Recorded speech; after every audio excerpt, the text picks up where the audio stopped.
ముఖ్యంగా railway zone తర్వాత విభజన హామీల కోసం జగన్మోహన్ రెడ్డి ప్రతిపక్షంలో ఉన్నప్పుడు చేసిన పోరాటం అధికారంలో వచ్చినప్పుడు చేయలేదని స్వయంగా షర్మిల గారు అంటారు. ఈరోజు షర్మిల గారు మాట్లాడేటప్పుడు ఒకసారి ఆవిడ ఇప్పుడు ఏ పార్టీలో ఉందో ఒకసారి గమనించాలి. ఈ రాష్ట్రాన్ని విడగొట్టింది కాంగ్రెస్, ఈ రాష్ట్రానికి ప్రత్యేక హోదా లేకుండా చేసింది కాంగ్రెస్, ఈ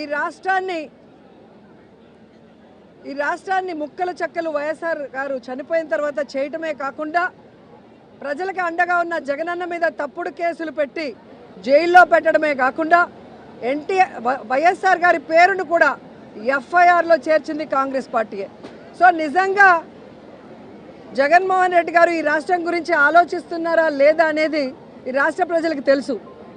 ఆయన ఎప్పుడు కేంద్రం వెళ్ళి మోడీ గారిని కానీ కేంద్ర మంత్రుల్ని కలిస్తే రాష్ట్ర ప్రయోజనాల కోసమే మాట్లాడుతున్నారు. అధికారంలో ఉన్నప్పుడు రోడ్ల మీద కూర్చొని పోరాడరు, మంత్రులతో మాట్లాడి రావాల్సిన నిధుల్ని రాబట్టి ఏ విధంగా అన్ని కార్యక్రమాలని పూర్తి చేస్తున్నారో మీరే గమనిస్తున్నారు. ఈరోజు నేను షర్మిల గారికి ఒక సలహా ఇస్తున్నాను.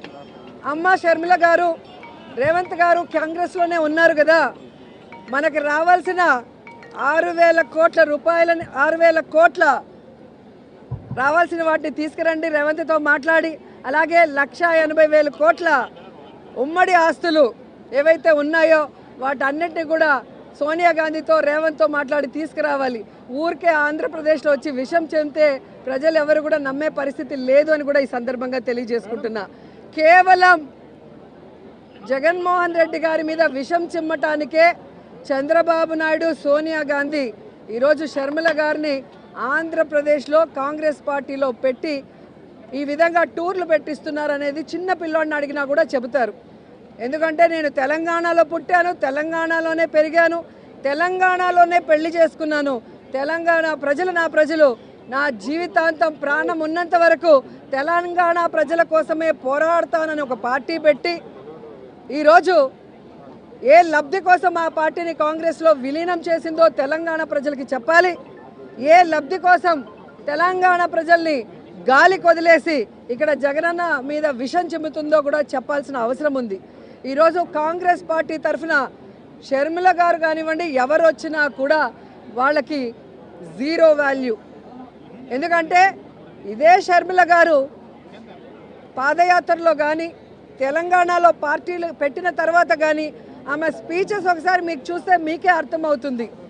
రేవంత్ ఒక దొంగ, కాంగ్రెస్ ఒక పనికిమాలిన పార్టీ. ఈరోజు రాజశేఖర రెడ్డి గారు బ్రతుకుంటే కాంగ్రెస్ మొహం మీద ఉమ్మేసి ఉంటాడని మాట్లాడిన వ్యక్తి అదే కాంగ్రెస్లోకి ఈరోజు తన పార్టీని విలీనం చేసి తాను జాయిన్ అయ్యి ఏ విధంగా కాంగ్రెస్ కండువా కప్పుకొని చంద్రబాబు నాయుడు స్క్రిప్ట్ ఎందుకు చదువుతుందో ఆవిడ చెప్పాల్సిన అవసరం ఉంది. ఆవిడ ప్రశ్నలకి జగన్ గారు సమాధానం చెప్పాల్సిన అవసరం లేదు.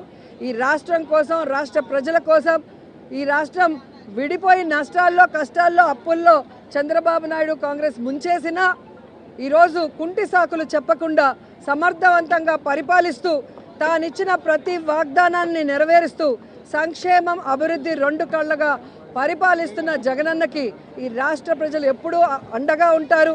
ఆయన మీద విషం చెమ్మడానికి వచ్చే non local politicians Chandrababu Naidu అయినా, పవన్ కళ్యాణ్ అయినా, లోకేష్ అయినా, షర్మిల అయినా వీళ్ళు 2024 తర్వాత ఈ రాష్ట్రంలో కనబడరు. హైదరాబాద్కి పార్సిల్ చేసేస్తారు ప్రజలని కూడా చెప్తున్నా.